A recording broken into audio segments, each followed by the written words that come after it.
Existe uma dificuldade no ser humano que é necessário parar muitas vezes para refletir a seu respeito. É a dificuldade das tentações. Afinal de contas, que fenômeno é esse? Quase sempre na problemática das tentações, fazemos um juízo de nós mesmos e damos uma má interpretação de coisas, das nossas possibilidades. Às vezes avaliamos a nossa condição acima do devido, supervalorizamos possibilidades nossas, juramos que não cederemos em determinadas questões, que não cairemos em determinadas circunstâncias e acabamos por adotar posturas às quais fomos levados pela tentação. Às vezes temos a tentação de trair um amigo, de trair a esposa, de trair o marido, de trair uma pessoa que nos é cara. Por que essa tentação nos ocorre? Às vezes temos a tentação de furtar. Sim, de furtar. E essa tentação se manifesta desde a cleptomania, em que pessoas furtam coisas de lojas, de mercados, até o imposto de renda fraudado. É um furto. Sim, é um furto. Temos a tentação de beber. Começamos com a primeira taça e juramos que ficaremos sóbrios, que daremos conta de dirigir o carro e juramos.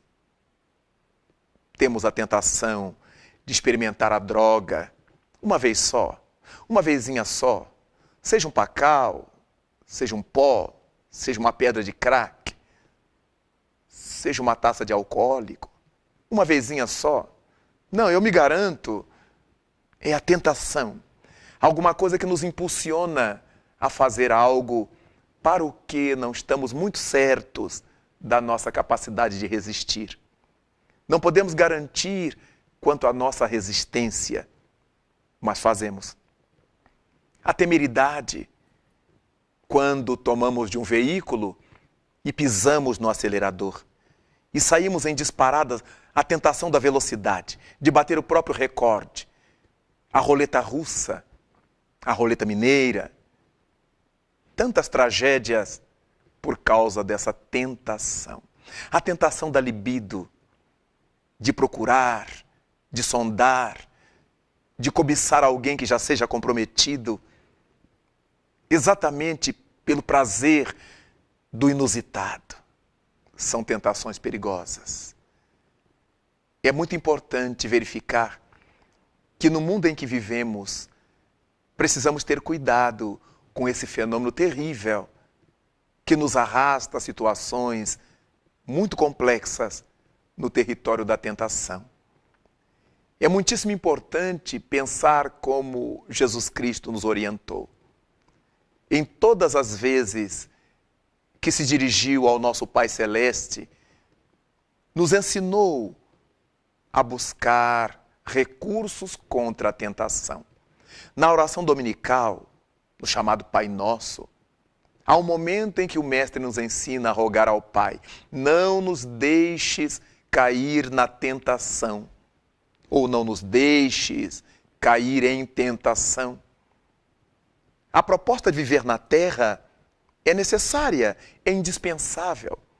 Viver no mundo nos enriquece. As experiências com o nosso próximo, com o nosso semelhante, as experiências na relação com as coisas, com os fenômenos naturais, isso tudo nos enriquece. Mas é importante que não nos deixemos arrastar pelas tentações. Os bons espíritos dizem que não existe um arrastamento irresistível. Se fosse irresistível, ninguém teria a culpa de cair sob seu peso. Mas existem arrastamentos aos quais nos permitimos em nome da tentação.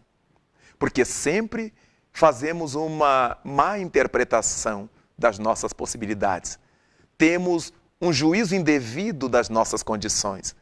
E quando vemos, tombamos nesse abismo terrível que se chama tentação. É importante, porém, que neste capítulo, que neste campo, nós passemos a ter a proposta de Jesus Cristo sempre em mente, a da oração e da vigilância. É importante que a gente aprenda a orar, fazer essa ponte com o divino, mas ter vigilância, o cuidado conosco mesmos. Não há razão para orarmos, somente orarmos, e não prestar atenção nos caminhos por onde estamos trafegando. Porque as tentações são perigosas e a qualquer momento nos podem derrubar.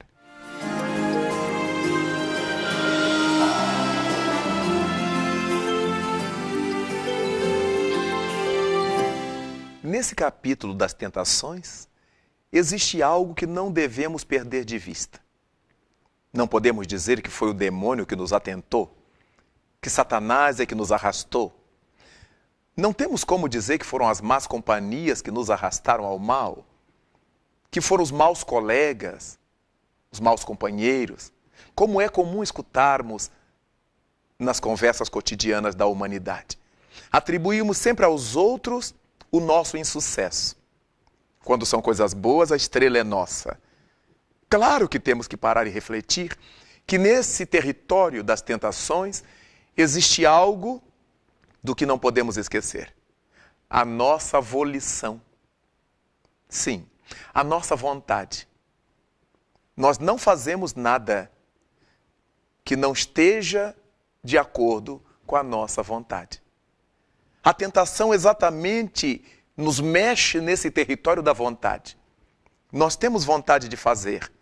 Embora queiramos depois inculpar a terceiros, jurar que foram as más companhias, mas nós temos vontade.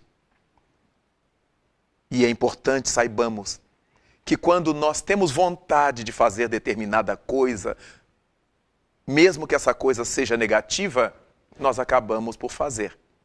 Jesus Cristo nos diz: buscai e achareis, pedi e obtereis, batei e abrir-se-vos-á. Mas ele não nos diz em que porta deveremos bater. Qualquer porta em que batermos, ela se nos abrirá. Qualquer coisa que pedirmos, receberemos. O que buscarmos, acharemos. Se nós encontrarmos um espinho e sairmos procurando de onde ele veio, não haverá outra solução, nós vamos nos deparar com um espinheiro. Se nós acharmos uma flor, um perfume, e sairmos buscando de onde vieram, nos esbarraremos num jardim, indubitavelmente. E nessa área é que temos que pensar nas influenciações espirituais negativas, que se aproveitam de nossas brechas morais, de nosso consentimento interior, de nossa vontade, e somam o seu desejo à nossa vontade.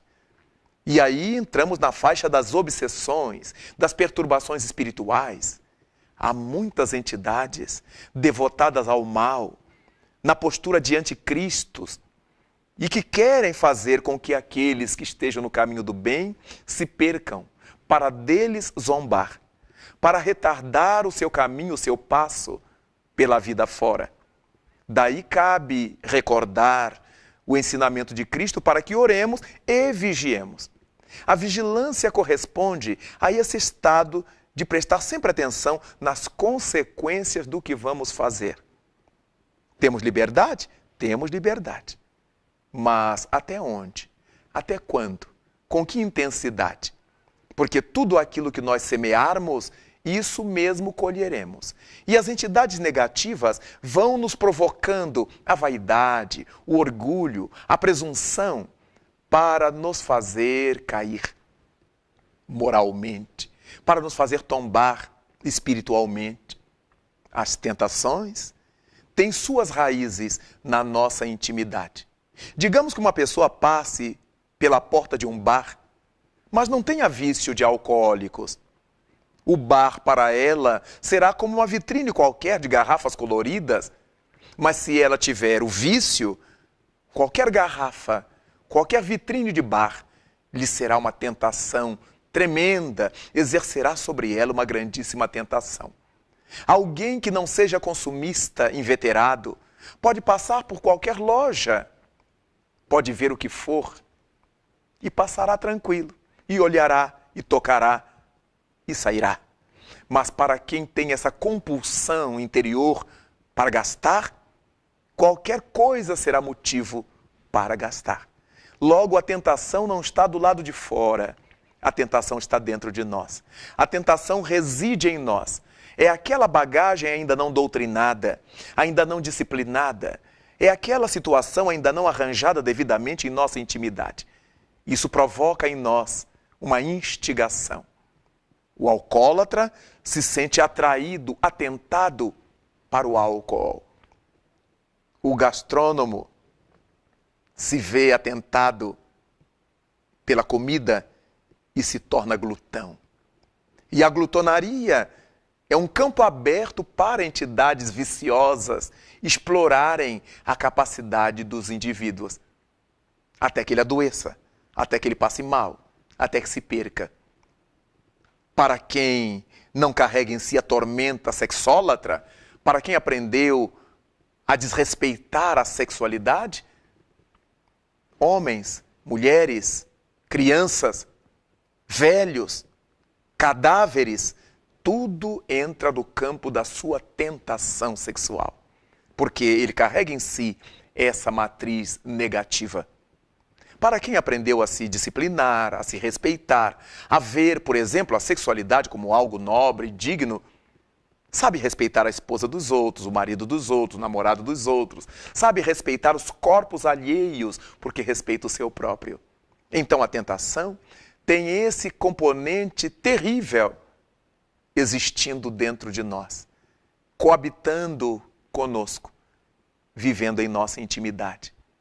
É por essa razão que em cada momento de nossas existências, apelando para o ensinamento de Jesus de Nazaré, estaremos sim fazendo as nossas preces, seja qual for a nossa crença, fazendo nossa elevação de pensamento, se assim preferirmos, mas sem deixar de vigiar os nossos passos, para onde estão indo nossos pensamentos e como estamos desenvolvendo os nossos atos.